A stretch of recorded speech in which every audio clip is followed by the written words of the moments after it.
But thank you everyone for coming by today. We again are right in the midst of this whole PTS process, which is great for us, one, because we get to talk about a lot of stuff. Yes. That's why we have someone who knows what they're talking about here. So thank you, Nikki, for joining us. Nikki, for the people at home, who are you? I'm Nick, or Nikki. Most people call me Nick. All right. For some reason, most people in Sweden don't. Right, but you can call me Nick, Nikki, whatever. I'm part of the economy and progression team. Right. So we work with XP, rewards, crafting, and personally I've been mostly working on loot and vendors. Nice. All right. Well, there's been a lot of adjustments to those over the whole PTS process, so that's why it's super good to have you here. We have week 2 has just finished. Yes. All right. So week 3 will be going live today, correct? I think officially entering week 3 now. Oh my God, a lot of stuff. So like we've said before, and I think it's important to reiterate this, the PTS, as much as it pains me to say it, isn't for your enjoyment. It's not. It's for us to test a lot of things, and that's why it's been really, really good. So we're honing in on that, a lot of the systems that require a lot of tuning, balance, loot, and gear, and the whole in-game experience, especially in the context of world tiers. We're kind of honing in on that experience. And I know I saw people in chat before saying, we've seen the patch notes and it's like, oh, they're listening. Yeah, this whole process, yes, we're listening, but also we're testing. So we get the chance to look at, what's actually happening through the data that we get, but also mix it with that whole community conversation. So.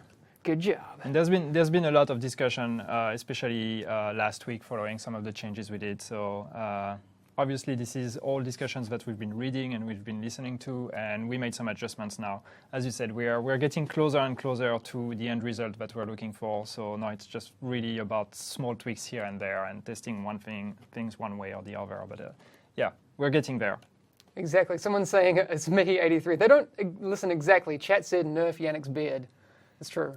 And somehow it gets better every week. So I don't know. It's becoming a thing now. So we were talking earlier with Nikki about the fact that he doesn't have a beard. No. He doesn't also have the biceps. No. But that's we're always great for us. Every time we're bringing something on the state of the game, it has to be something special. No. Shiny head guy. So we brought you a shiny head. We did the head makeup earlier, which is the first time we've done that on State of the Game. So. Yeah. That's the thing. I also saw, and we had Drew Cena, and I can't remember what Frederick's weapons guy. Weapons guy. But apparently Nicky's the hitman. There you go. Hitman. Yeah. Hitman. Okay. Hitman Nick. All right. That'll work. Yeah. No, I don't do magic either. Oh man. No. Unfortunately. No. There's only one guy that can do We're sorely lacking in magic. Yeah. Okay. For the people who didn't read the patch notes, Yannick's pretty good at reading. So. Easy. Now you know that there are some people that complain about my accent in State of the Game and they don't understand me. So all right, if you say anything that's unclear, I'll try and clear it up. Although I won't say deck. All right, fine. Boom. Okay, so I got my patch notes. So we just published the patch notes on the forum for week 3 of the PTS. I don't know if the command in chat is up to date now, or is it updated? Gabe just updated it for us. So if you type !patch notes in chat, you will get the latest week 3 patch notes, which are the ones you have here. Yeah. So thank you, Gabe. Thanks, Gabe. Cringe. Yeah, the cringe. I know. That's my specialty. Just ruining the mood. That's what I do. Yeah. All right. So let's go through it. I'm not going to read everything because, again, there's a bunch. But some of the interesting changes. And the first ones people should be happy about. So there was something with the time to kill, and especially the time to be killed, that seemed kind of off with week 2. It was already here in week 1, but somehow it was not noticeable as much. But it became very noticeable with week 2. So a lot of people are putting patch notes now. Yeah, there you go. So basically what we did to address that is we decreased the damage of level 31 to 33 NPCs by 15%. Yeah, to get things back in line with that. To get things back in line with, again, the 1 to 30 experience and everything. So what that means is that all the NPCs starting from World Tier 2 and above are going to deal 15% less damage to you. So time to be killed is going to be much better, and it's going to feel better. So you're not going to be as fragile as you were before. So that should help. Another Nice. thing that we did with time to kill, because there was still, we were not completely happy. We're pretty happy with where we stand now with normal and veteran NPCs. It's pretty good. But with elites, we felt like it was still a bit too much. It was still a bit too long, especially when you have heavies, because they're really, they're still kind of bullet spongy. So what we did is we decreased the armor of the elite NPCs by 17%. So they will have less armor. So all the elites, not just the heavies, but all the elite NPCs will have 17% less armor, which means your time to kill elite NPCs is going to be faster. Cool. Squishy, thank you. Works for me. Squishy was the word I was looking for. So that's going to be a bit better. That's also going to make it better for people who want to, when you're like going to challenge mode kind of difficulties and all of that, and also if you want to solo these kind of difficulties, because elites are still quite a challenge when you're playing solo. So that's two changes, but that should have a very significant impact on your experience. So let us know how it feels when you play on week 3 or PTS 3 as we call it. And then another change that we did regarding NPCs that is going to be noticeable is we basically change the threat mechanic. So that's gonna be interesting to try we out. tweaked, or we it's more than tweaked, but yeah, we made a lot of changes to the threat mechanic. Sorry, I'm reading comments that are okay. No, I will not comment on that. Guys, Okay. keep it clean. Keep it clean. Yes, please. Oh, SB, stop it. Okay. The cringe again. That's what I do, I said. So yeah, the threat mechanic. So basically what we did is we cannot change the threat mechanic so you can have a better understanding of how threat works and a better control over threats. So we changed the way NPCs react to threat generation, and we also changed the approach to threat with a lot of skills, which means that now you will clearly have skills that generate threats, skills that reduce threats. That was one of the Smart cover especially is one of the smart the threat cover, for reduction ones. example, mobile cover also. Pulse is also going to have one mod that actually reduces threat. So the idea is that we want you to have more control over it. So obviously the guy who's standing there with a ballistic shield shooting with his gun should be generating much more threat than other guys. So especially if you have your friends in smart cover, which is really cool. I'm looking forward to trying that out. So we have a bunch of changes there regarding that. The end result should be that yes, you should have much more control, better control over threat generation, which means that tanking should be and aggro management should be a proper mechanic in a group. So that's gonna be interesting to see what you guys think about it. So test it and let us know. Then what do we have? Search and destroy and high value targets. So we changed the search and destroy. There was something with search and destroy where a lot of the enemies were actually elites, which is kind of wrong because search and destroy is not really meant to be something challenging. It's meant to be like an activity you can just farm, so you can farm your intels, and then the HVTs are meant to be a bit harder. Sure. And we had a lot of elites in the search and destroy. So what we did is we basically, removed them. Or most of them. So now it's going to be mostly just normal and veteran NPCs when you're doing search and destroy. Nice. So search and destroys are going to be much easier and therefore much faster to farm as well. Keep in mind that when you also hand in the search and destroy thing back at the board, you get a reward. Yesterday I was playing on the PTS and I got a 229 weapon, 229 ACR just from handing in my search and destroy. So total viable open world farming option now, which is really cool. And also in terms of intel, by the way, that's not a week 3 change. I think it was a week 2 change. You guys changed the amount of intel you get from search and destroy, right? Yeah, we definitely changed it. I'm not sure if it was PTS2 or this week, but it's definitely changed from 5 to 10. So that would lessen the grind a bit more, so you can get to the actual contracts a bit more quickly. And the contracts get a lot of rewards now. It's super cool. And also one good thing with actually search and destroy and high value targets is that we made a change last week, which in the end was not a very good idea. We wanted to make weekly high value targets contract group content. A lot of people have been commenting on that, so we've reverted that. So that means that high value targets and high risk targets will scale to group size again, which means you can solo them, the weekly ones. Because we made a change, so only daily could be played with smaller groups, or only dailies would scale to group size, and weeklies would always be scaled for groups of 4. Cool. You guys didn't like it. We understood. We understand. We agree. So we reverted it. So forget about it. Now, high value and high risk, they scale to group size, so you can play them solo.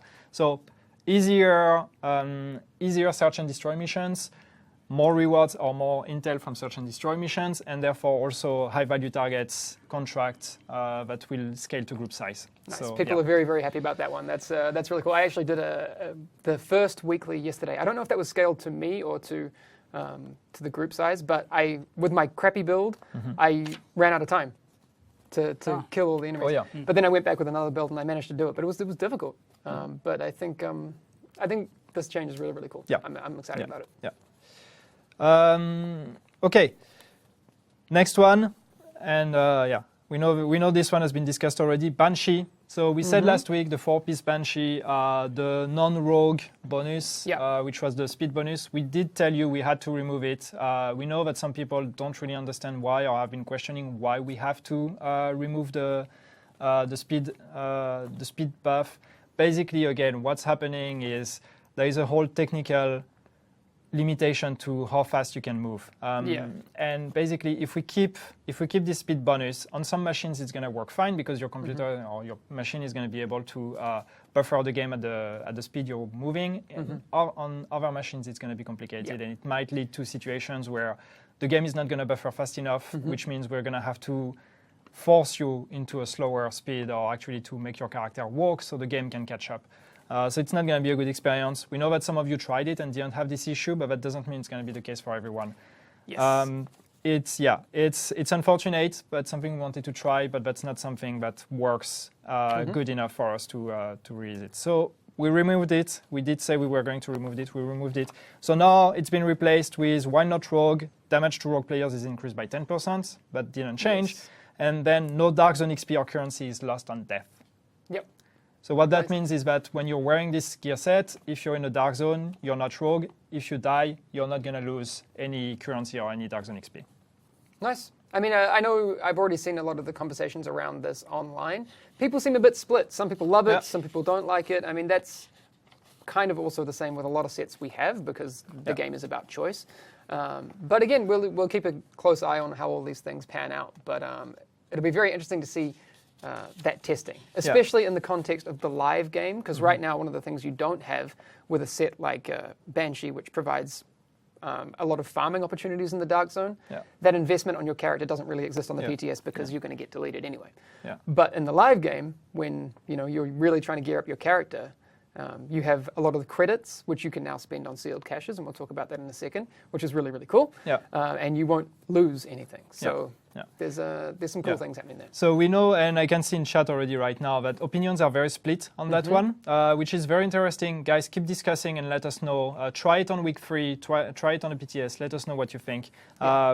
We think it can be interesting because Dark Zone is all about risk versus reward, and therefore now, if you're wearing this gear set, which of course is not mandatory for the Dark Zone, but if you're wearing it and you're not rogue, either that's going to help you farm, because if you die while farming, you're not going to have the consequences, or also if you want to do rogue hunting, it's going to be also less risk for you because you're not losing as much if you actually don't manage to kill the rogue. So that's something we're experiencing, or we're just experimenting with. Let us know. Next one, and that's a good one, named weapons. So the named weapons are no longer locked to specific gear scores. Exactly. Yes. Nice. So, but we talked a little bit about this off the stream before. I think now is a good time, since we're talking about it and we don't forget it later on. There's some changes to where you can find specific weapons, right? So, of course, it's like all the weapons are available at all gear score levels. But there are some limitations to that depending on the source where you get them from. Like vendors, we scale those with world tier. So everything that was on vendors, you can get at every level depending on what tier you are. Stuff that drops in open world will also just scale depending on the tier that you are. So a 33 or a 229 Caduceus is a thing now. But so is like a 182 Showstopper, for example. So that used to be a 229 only. The thing is that we tried to keep the sources intact when we introduced the world tiers. But for example, challenge mode for main missions is locked to tier 2, right? So that means the Showstopper is still behind challenge mode. So that one won't be available in tier 1, which is why you can't get it as a 163. But from then on, you can get it at any gear score. So, but the swapping around of the sources has to do with the blueprints, because blueprints do not scale, right? Like any other blueprint in our game is like, this is the fixed gear score thing that you make. Yeah. So we, instead of like offering a lot of blueprints for those as well, we try to like just redistribute the weapons that affected. Okay, because I think you talked about Tenebrae earlier, yes, right? Yes, it should be Tenebrae, Valkyria, and Liberator. Okay. And so we didn't put in the patch notes what the new sources are for these named weapons. Okay. 2 of them are quite easy to find because they're on the Phoenix credit vendor. So you will see that as soon as you open his... So the Tenebrae and... No, the Valkyria and the Liberator. Okay, cool. Yeah. And the Tenebrae is somewhere else. Somewhere else. Somewhere else. Oh. So whoever finds it first, let us know. Yeah. Right. Send us a screenshot or something. Tell us where you got it. Yeah. So it's going to be interesting to see how the named weapons are going to contribute to character building with 2 to 9 options. Well, yeah, and I mean, there's a lot of things that can be added back into the meta as well, which is going to be very interesting. So yeah, we'll see. By the way, Confliction T, I noticed you. I saw Pork Toe as well. What's up, man? All right. So that's good news. That's going to be interesting. One more thing about that though is like the one remaining blueprint is the Damascus, which is the blueprint that you get for like completing General Assembly for the first time. Okay. That is still the only weapon that you can craft through that blueprint, and it's only available at that level. Oh, okay. Right, so there won't be a 2 to 9 Damascus. Not yet. No. Right. Maybe we can look into that for the future. But so it's the only exception. It's the only weapon that's Okay. All right. So skills. So there was a lot of discussion also regarding skills about the approach with the diminishing return curve and how intense the diminishing return was. So we made some tweaks to the curve now based on your feedback as well. And we basically changed it so that we still want skills to be useful even if you don't really spec in electronics, and that has always been the case because we don't want you to completely disregard skills, but therefore we want to reward players who invest in electronics heavily. We want to reward them more. So we changed the diminishing return curve to make it more interesting basically to invest in electronics, which means you're going to be able to go even further with your skills by investing in electronics. What that means though is that we had to do some tweaks with some of the skills to make sure that they don't scale like incredibly and you don't end up with very OP skills. So there's a bunch of rebalancing we did on skills based on that. I will not go through that. I invite you guys to have a look at the patch notes. It's a lot of small tweaks here and there. It's nothing drastic. But just have a look there. But know that, yes, now you're going to be rewarded more by investing heavily in electronics, which is going to be nice. We also looked at the skill haste issue. We know that there was a video by Marco about issues with skill haste where you could have like a 2-second cooldown on the first aid and these kind of things. We put some safeguard there. Unfortunately, that means we have to put some caps on skill haste. But yeah, that's the only way to make sure that it doesn't get completely broken. So yeah, but a bunch of changes with that. So try to invest in electronics and tell us how it feels. And then with skills, the other thing that's interesting, so we talked about it, it's all the thread generation. So now things like ballistic shield will generate more thread, will generate threat just by the fact that you're carrying your ballistic shield, but it's also going to generate threat by you shooting with your gun. So basically, we're adding a lot of threat mechanics there. So if you're standing in front of the NPC with your ballistic shield and shooting with the gun, you should generate more aggro than the guy standing in the back sniping the NPC. Nice. So that's going to be a lot of playing with the aggro. Smart cover, for example, the concealment mod reduces the threat. So you can hide behind a smart cover and deal a lot of damages, and if there is another guy that's generating more threat, he's going to get the aggro. Pulse Scrambler also reduces threat. Mobile cover extension generates threat, countermeasure reduces threat. So yeah, a bunch of skills actually got these kind of things. Nice. So again, try it, tell us how it changes the group mechanics and if the tanking actually feels like a proper approach now. But that should be good. Okay, then next is loot. So right. it's your time to shine. Okay, The first one, and that's a big one because that's a big discussion we had. And yeah, there are a few disclaimers there, but open world named NPCs, we changed the respawn cooldown or the respawn timer. It was at 24 hours, and we know that a lot of comments were made on that. We changed it to 4 hours. Nice. So that's much faster. Cool. Yeah.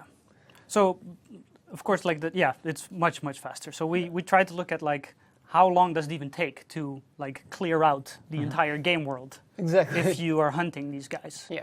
And of course, we don't want you to like, find one guy, kill him, go back to the other guy because he respawned, and then like bounce go back and and forth that's- between those two. Yeah. So it needed to be somewhere in the middle between that and the situation where you just have nothing You run for a out, very yeah. long time. Yeah.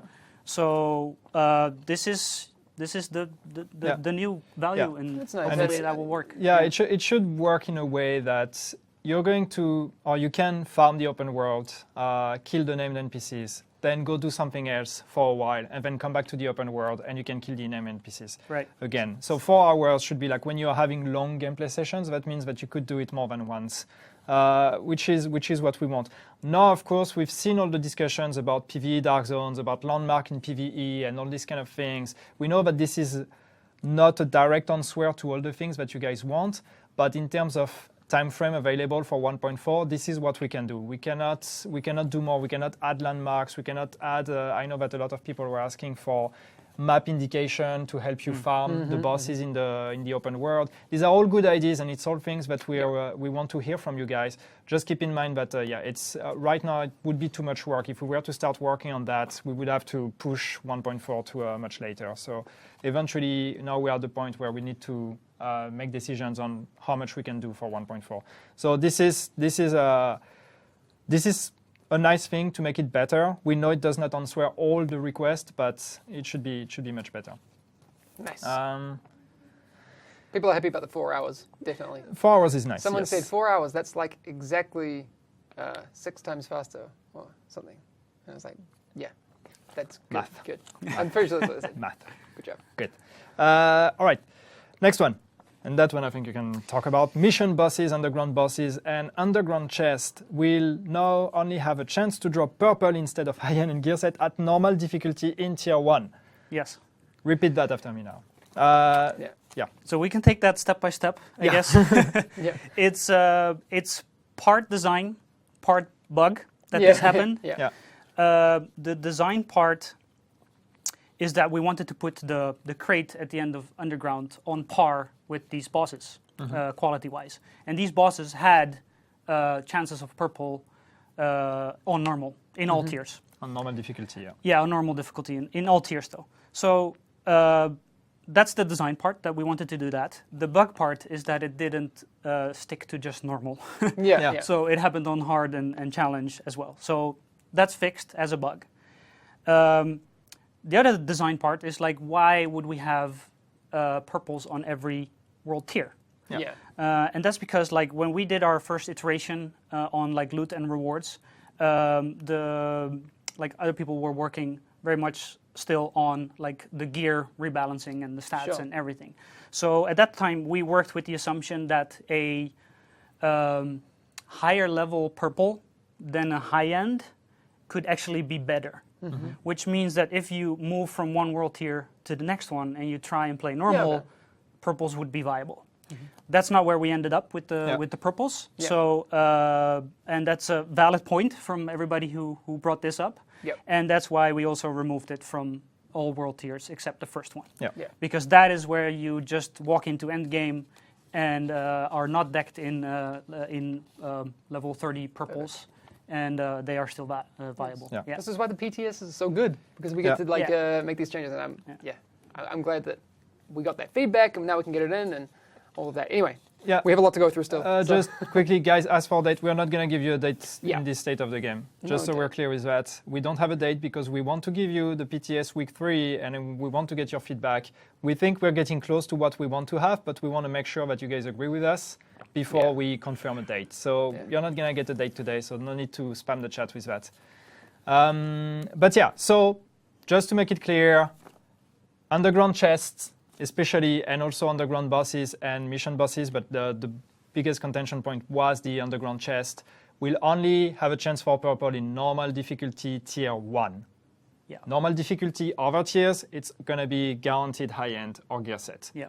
And hard difficulty and challenging difficulty tier 1 also guaranteed high-end and gear set. Yeah. So we kind of went back to something closer to what it was in week 1 compared to week 2. We've seen that this was a big issue, and as you said, it was also part bug. We talked about, we confirmed it quickly when people were complaining about it, but there was an issue where the underground was always considering you as normal difficulty, even if you were not, so the chest would give you the reward of normal difficulty. It's not going to be the case anymore. So underground, good jobs. And also mission bosses and underground bosses. Yes. And I'm talking about bosses. So the mission and incursion, so what we call the mid bosses, which are the 4 horsemen, what's their name again? Raptor and Domino in General Assembly. I don't know if there are others, but like the named bosses you get during a mission or during an incursion, but are not the end boss of this mission. We made a change last week where they had the chance to drop purple. That didn't go very well, so let's talk about it. Nobody wants the purples. No, I think we don't consider these guys actual bosses, right? They're named guys, but they're not the end of mission bosses. So that's why we give them different loot, because for the guaranteed stuff that you get from an activity, we only take into account the bosses and the rewards, and the rest is bonus. Yeah. So. That's why we didn't want to guarantee you high ends from these guys. So they had a chance for purple and a chance for high end, but it was a guaranteed drop. Yeah, sure. But that's changed now, where we changed the guaranteed drop to crafting materials. So it's always something useful. And if you get the additional actual item drop, it will be a high end. Nice. So, Okay, that's cool. I like that. So you won't see purple from them, then you will always get your crafting material, and then if you get an item, it's going to be... exactly. Yeah. Nice. That should be good, because it's always useful getting the crafting materials. That's something we discussed a lot with some of you asking us to remove purples, and we said removing purples doesn't mean that we're going to give you high ends instead, but there are alternatives, like in this case, which is then giving you something more useful. Yeah. Which actually leads me, I wanted to ask you about purples, because that's a discussion we had a lot, and with the changes we did in week 2, a lot of people have been complaining, why would you ever give us purples in World Tier 4 when you know that this is useless to us at all? And even though we're doing changes, you're still going to have chances to drop purples on random enemies, for example. Yeah. So can you talk a bit about why, from a game design point of view, we need to have this? Yeah, I think that's how a loot game works, right? It's you have to have some not so good drops to appreciate the actual good drops. Yeah. And we have a system where we guarantee you the good drops from the bosses and the rewards. Yeah. But of course, your regular mobs out in the open world are just that, like cannon fodder, right? So they're not supposed to give you the best stuff all the time. They're there to have a chance for that. And if you don't get that, then you get something else, which we have other systems where these things can be used, right? Like you sell them and you buy something else, or you deconstruct them and you craft something else. Yeah. So that's basically the point. We can't only hand you out the good stuff all the time, basically. Yeah, exactly. And a lot of people seem to get that in chat, saying if you need credits, they're a good thing to sell. If you need crafting materials, you can make that decision. People saying high end can be crap as well. That's true sometimes. That is also true. Sometimes, and then again, you have that same decision. You know, do I want credits? I'll sell it. Do I want crafting materials? I'll do that. Yeah. But we get it. But so I think one of the interesting changes that you made now is that, and that's what you pointed out, it's that we want to make sure that when you get guaranteed items on bosses and everything, it's gonna be it's not gonna be a purple anymore, and that was maybe the mistake we did in week 2, or the issue we had with week 2, which was sometimes it would be very frustrating to open this chest and get a purple item when you expect to get something else. But that's basically how we do our balancing when we come up with the appropriate rewards for playing a mission, both from the reward and from the boss drop. And then everything you get on top of that, because you just shoot a bunch of NPCs, then that's a bonus. Yeah. Sure. So just to continue the derailing a little bit, just before we move on. someone brought it up just a second ago, and now I've forgotten what I was talking about. But it was to do with the loop being part of the that system, the whole economy. Right? Yeah. This is what I was going to say. Yes, I remembered. So I don't look like as much of an idiot as I was going to. Crafting, someone said crafting is not great right now. And we know this. Like, crafting is something that we want to work on in the future. 1.4 doesn't address crafting in the way that we want it to. But in the future, we will take another pass at crafting. There's plans for crafting coming. Yes. But not in 1.4, Yeah. so stick around. Yeah, it's definitely something we'll look at. Okay, moving on, and I've seen some people have been commenting on that. Division Tech has been removed as a requirement from high-end and gear set blueprints. Yeah. So Why? Why did you do that, Nikki? Well, because we moved all these type of blueprint from Dark Zone to the blueprint vendor in the terminal. And we always had the rule that if you buy a Dark Zone blueprint, then Division Tech is required to make that thing.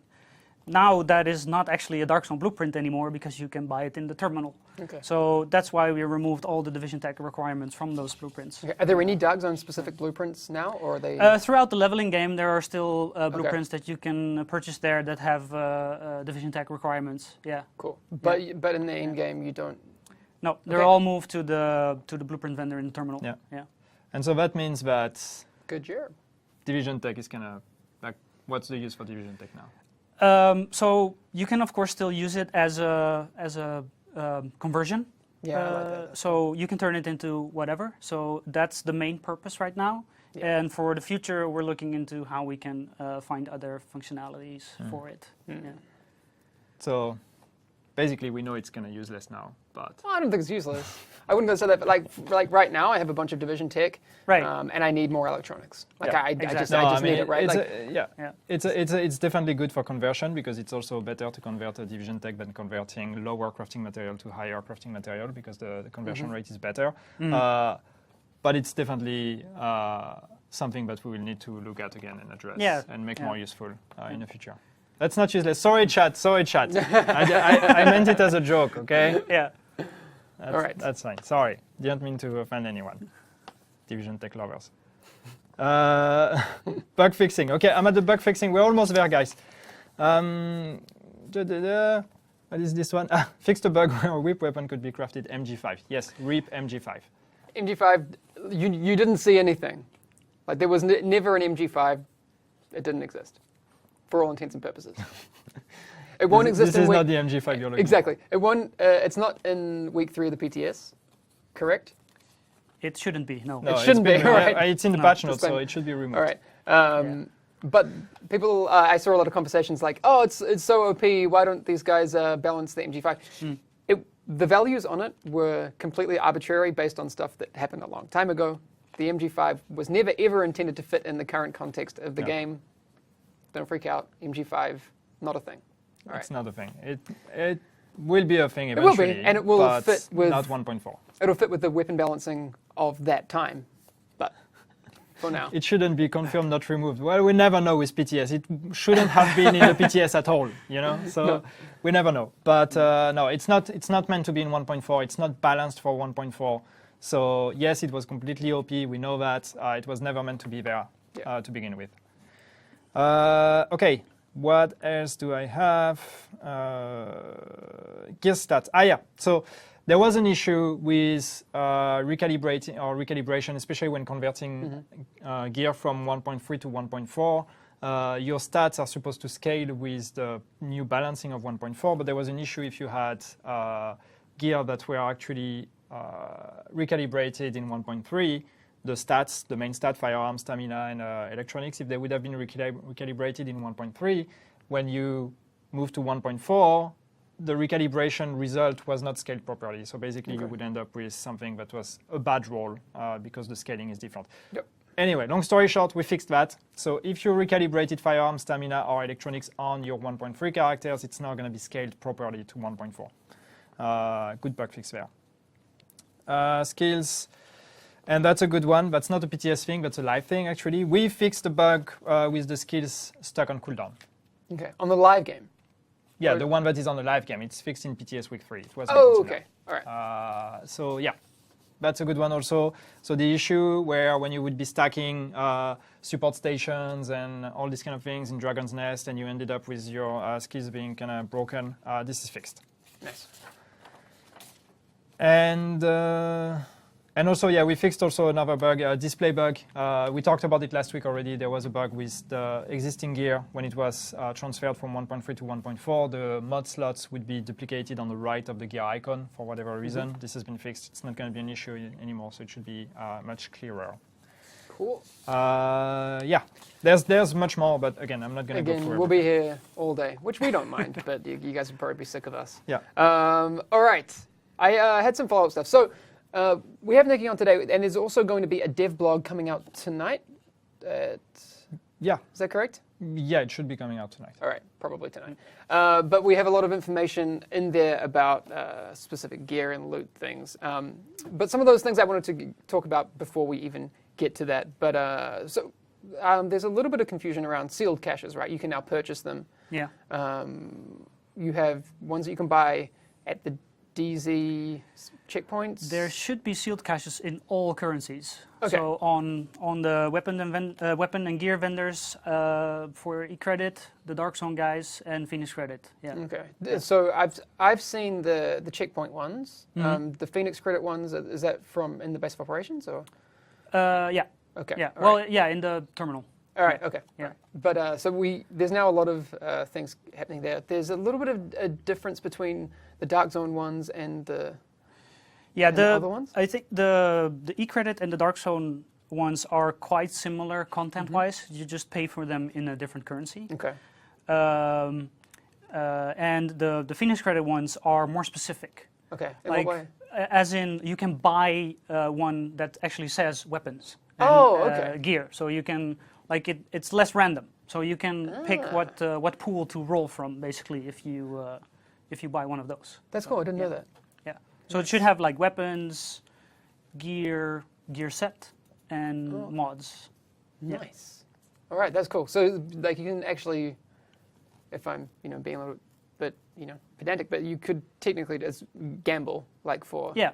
mods. Yeah. Okay. Well, I mean, like the prices are much lower Yeah. than for an item there. So because it's still like a gamble of what you're gonna get, and these caches scale with your gear score. So they will be available like at every world tier.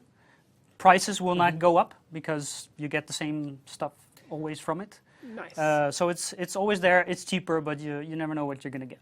So I see someone saying, increase Phoenix credit limit from 2,000. Here's the thing: if your Phoenix credit capped, now you can blow through those Phoenix credits to get rid of them and get some stuff that you need. That's the thing, right? If that's really cool. The vendors like got a big update as well in the previous week already, I think. Or from like they had a big change in PTS2, but they also had an update in the first week. And so hopefully there's something to buy from any of them. But if there's not, then you can still spend a little bit of like less currency on one of these caches and still get something. Yeah. That's really cool. Yeah. All right. So, I mean, we actually talked about this a little bit earlier, the changes from week 1 to week 2, but for people who weren't here, when the PTS dropped in week 1, they were like, yay, loot, it's everywhere. And then week 2, there were some tweaks, but also some bugs that affected that. Week 3, would you say that we're going back at all, or like? Well, I think the main issue that kind of like created the perception of all the nerfs on loot drop chances and stuff is the thing with the underground box and the availability of purples and stuff like that.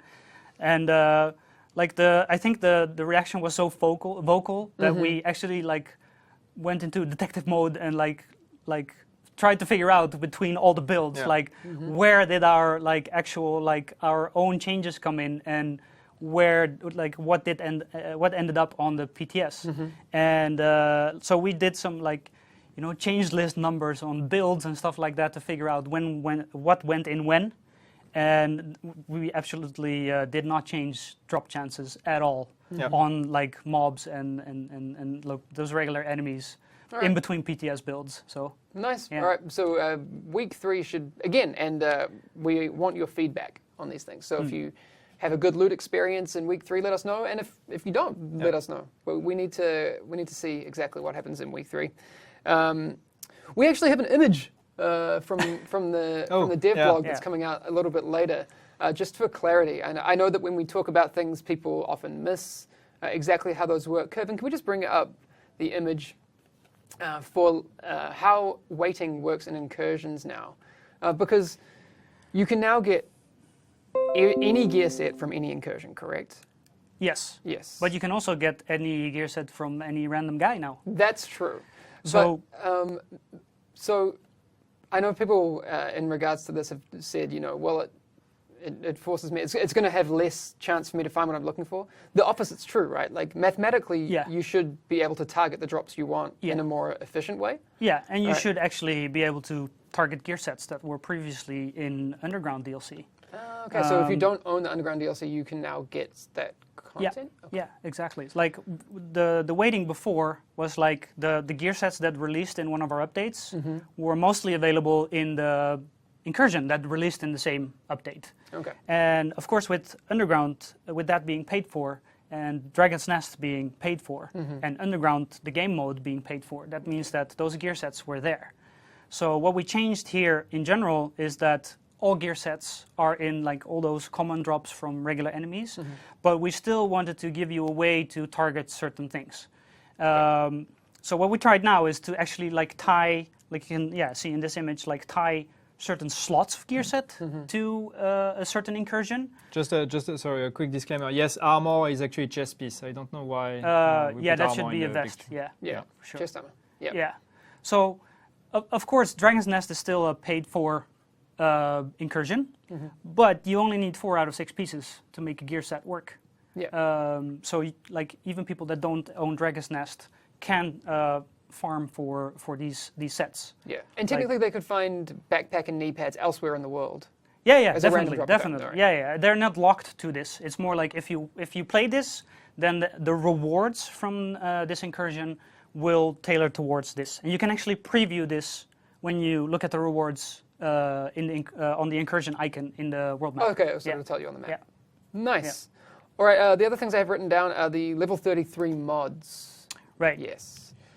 So what's happening there? Because I mean, that's for people who haven't been on the PTS, they don't have access to those in the live game. No. What can you tell us about level 33 mods? That they're there now. Yes. Yeah. All right. No, the reason behind this is it kind of has to do with I think what like Drew explained on this stream before is that like at end game, like a lot of items that we have like scale out of control. And weapon mods were contributing a lot to like your overall power increase if you were min-maxing at end game. So that's why we basically capped mods at level 32, so that this wouldn't grow into an even bigger problem. But of course, with the whole new world tier system and the entire rebalance of how mods work in general, we were like, if we have a world tier that allows you to play basically in a level 33 world, then you should be getting level 33 mods. So that was the priority for us to make sure that that happened. In addition to that, there were also a couple mods that didn't come in certain qualities. Or like the laser pointer? Exactly, like the small, like your pistol laser pointer and stuff like that. That's literally also unplayable. That's also gone. So all mods, all qualities, all levels. Yeah. Nice. All right. People are like, where's Drew? Drew's in the gym. Yes, Drew is in the gym. We're going to wrap it up here in just a second because, again, these State of the Games have been running overtime. And we're, But that's fine. I'm happy with it because we get to talk for longer. We'll if we see any questions pop up in chat, we'll do that. I was just going to say, is there anything we missed for the Yes, people? PTS, actually. What's going to happen on the PTS? Because I've seen a lot of people asking, does that mean what's going to happen to the MG5 aircraft on the PTS or whatever? We're actually resetting the database on the PTS. Yes. So what that means is that we're re-importing the live game database today to the PTS. So all the changes you made during week 2, they're all gone. You're starting fresh again with your character from live in week 3. The reason being that we made changes to drops, we made changes to everything, to progression and everything. We want to start over again from the live environment because, again, week 3 it should be the experience you go through when we deploy the update on 1.4. So So that means that, yeah, all the items that you got during week 2 and all that, everything is gone. The reason why we're doing that is, again, because we need to make sure that we test the transfer from 1.3 to 1.4 with the new changes we did, especially with stuff like we talked about recalibrated stats and all of that. So, yeah. There you go. I think people understand that. But I've seen a lot of questions about stash increase. That's not happening, to be clear. We know you guys have talked about it a lot. Yeah. It's not happening for 1.4. There was something else, another question that was for 1.4. Yeah, somebody was asking earlier, I've seen that, I wanted to answer that. Underground checkpoints, any progress for 1.4? It's not going to be for 1.4. It's also something we want to look at, but it's not going to be 1.4. And the question about the free vendor, so we talked about how we wanted to add a vendor that would allow you to generate items and min-max. It's unfortunately not something we managed to put in the build, so we won't have a free vendor. We couldn't get that in. It's one of those things that would have been really nice, but we had to focus on actually all the other things that needed fixing. Yeah, we just couldn't. We wanted to make it, we couldn't make it. So sorry about that. But yeah. How do the weapon skins work now? Well, if you missed that news, you only need one of them, and you can apply them to all weapons, and also they don't take up any inventory space. That's one of the things. Anyway, I also want to remind you, if you're just tuning in on Twitch, you can listen to this, or you can watch it on the past broadcasts, if that's your thing, if you wanted to go back and watch the start of it. We now have this available in podcast format from last week. We had that one up. And also, if you're listening to the podcast now and not watching, then good job, you listened to a podcast. But so you can go back and listen to all the things that we've talked about. And there are certain people online who do recaps of these things as well, which we really appreciate. One small thing, I see people commenting about that, and it's very important. Stuttering on consoles, people saying we're focusing on PC, we're not fixing. We have a fix for stuttering on consoles, so that should be much better in 1.4. Again, stuttering can be caused by many things, so we don't know yet if we caught all the reasons for it, but a big bunch of it, most of it should actually be fixed with 1.4 because we found the reason for the main reason for stuttering. So don't worry, console guys. We're not forgetting about you. We're not just focusing only on the PC. We are also, in the same time, adding fixes for console issues. Same with disconnect on PS4 during incursions and this kind of things. Yeah, so, exactly. Yeah, we have a bunch of fixes for you guys. Exactly. Those stutter fixes and stuff for console, I know people... And I totally understand it. It's frustrating right now to have to wait till 1.4, but those things have to be a lot of client fixes, not just server-side things, which we, if they were, that'd be great, but we unfortunately don't live in that world right now. Anyway, we got to head off. We'll be back again. I'll probably be streaming in the morning for the week 3 of the PTS. Maybe I can even jump on this afternoon. I don't know. Depends if we have some time. But yes, thank you very much for hanging out today. We'll be getting closer to 1.4. Hopefully we have a release date for you soon, but we have to see what happens in week 3. So please stay active on the forums or wherever you're having these conversations. It's really helpful to us. Where else people are interacting with us? Obviously in Twitch chat. We appreciate all you guys. Twitter, Facebook as well. And Twitter, Facebook. The main place for PTS discussion should be the forums. The PTS forums. The PTS forums, but we are of course looking at all the discussion platforms everywhere. So just let us know. Thank you. Someone says, what does PTS mean? Public Test Server. That's a great note to finish on. We'll see you again really, really soon. Thanks very much. See you guys. Bye.